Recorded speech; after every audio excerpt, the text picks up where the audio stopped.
बिहार, जिसे कभी मिथिला की विदुषी परंपराओं और नारी गौरव का धरती माना जाता था, आज उसी भूमि पर कन्याओं की उपस्थिति एक निरंतर गिरते ग्राफ की पीड़ा झेल रही है। नागरिक पंजीकरण प्रणाली द्वारा 2022 के आंकड़ों पर आधारित एक रिपोर्ट ने सामाजिक चेतना को झकझोर देने वाली तस्वीर पेश की है।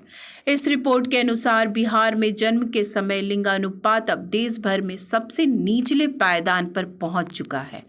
अब राष्ट्रीय औसत प्रति 1000 लड़कों पर 943 लड़कियों का है। वहीं बिहार में यह संख्या गिरकर 891 रह गई है।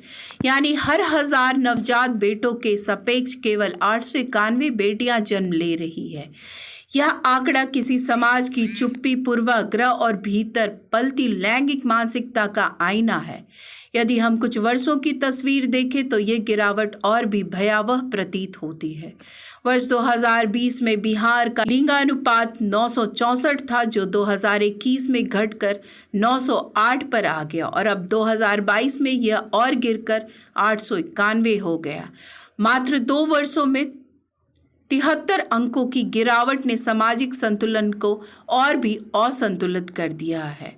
यह न सिर्फ आंकड़ों की कहानी है, बल्कि हर एक संख्या के पीछे एक खोई हुई संभावित जिंदगी, एक अधूरी लोरी और एक बंद हो गई किलकारी की गूंज है। विडंबना यह है कि जनसंख्या के मामले में बिहार देश में तीसरे स्थान पर है। वर्ष 2022 में यहाँ कुल 30.70 लाख बच्चों का जन्म हुआ, जिसमें 13.10 लाख लड़कियां और 14.70 लाख लड़के शामिल थे।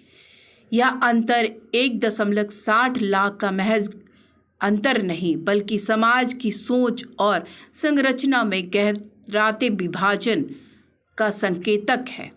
प्रतिशत के रूप में देखा जाए तो 2022 में बिहार में जन्म लेने वाले बच्चों में 52.4% लड़के और 47.6% लड़कियां थी।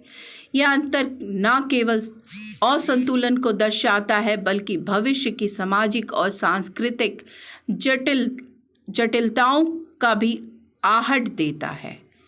यह संकट केवल आंकड़ों की गिरावट नहीं, बल्कि चेतना की है। यह एक गूंगी चीख है उस कोख की जो बराबरी का सपना देखकर हर नव जीवन को आकार देती है, परंतु किसी अघोषित भेदभाव का शिकार बनती जा रही है।